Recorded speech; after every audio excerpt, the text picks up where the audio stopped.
Many of you have heard about the Great Depression and how it's made a major impact nationwide. But have you ever taken a closer look at how it's made an impact on a more local scale like Nevada? Nevada is famously known for its casinos and gambling, but how exactly do these things tie in with the Great Depression? Well, history students Pauline Bucu and Angela Osit are here to dive into a deeper exploration of the connection between these two topics. We'll take a look at how the nation actually flourished prior to the Depression, what led up to it, the effects, and Nevada's response to it using gambling. The 1920s in America isn't called the Roaring Twenties for no reason. It was due to the fact that it was a decade of prosperity. Compared to the subsequent Great Depression, this decade is called the Prosperity Decade. The decade of prosperity was when the economy grew 3% annually, and transportation and leisure activities changed people's lives in America, with the automobile industry being the backbone of economic growth. A significant company during the era was the Motor Ford Company established by Henry Ford. Automobile production tripled from 1.5 million to 4.8 million, with nearly half of all American families owning a car. Not only that, but the industry stimulated the expansion of steel, rubber, oil production with new refineries built overseas and road construction. The country was also able to experience success overseas and internationally, as the US dollar replaced the British pound for the most important currency of international trade. Referring back to the automobile industry, American companies produced 85% of the world's cars and 40% of its manufactured goods. Americans experienced greater income in the United States during the prosperous 20s, as it rose from $620 in 1919 to $681 in 1929, an increase of 9% and later 26%. They would go on to spend more of their income on leisure activities, such as vacations, going to sporting events, or watching movies.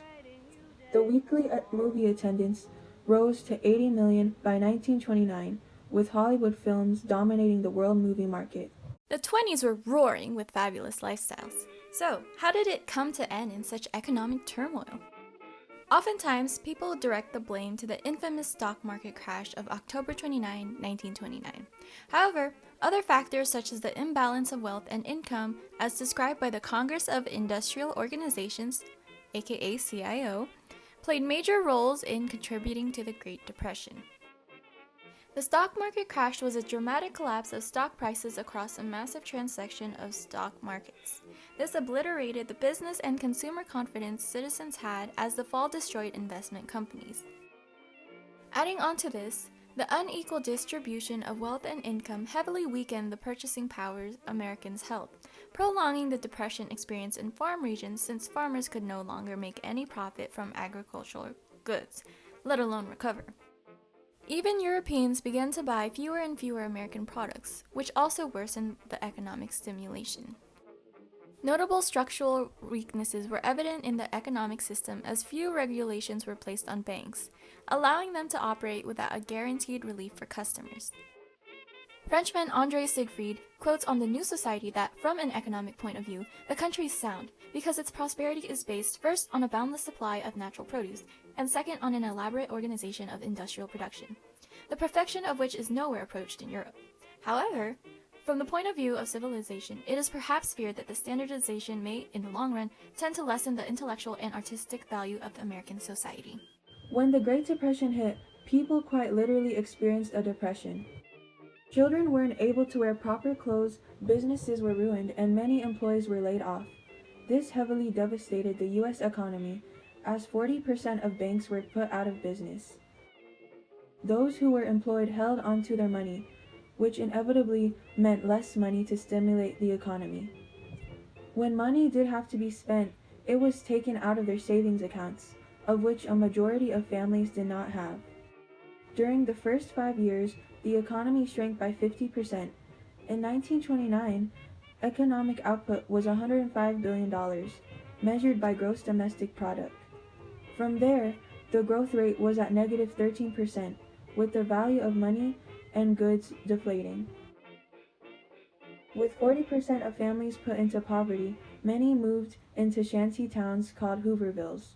Men also abandoned families to avoid the shame of being unable to support them. In an attempt to salvage what was left of the economy, President Hoover reluctantly signed the Smoot-Hawley Tariff in 1930, but it, in turn, worsened the economic situation by raising already high taxes on imported goods. This inspired similar increases abroad and reduced international trade. Roughly 26,000 businesses failed in 1930 as the economy hit rock bottom just 2 years later. 11 million Americans struggled to find work, and all hope seemed to be lost.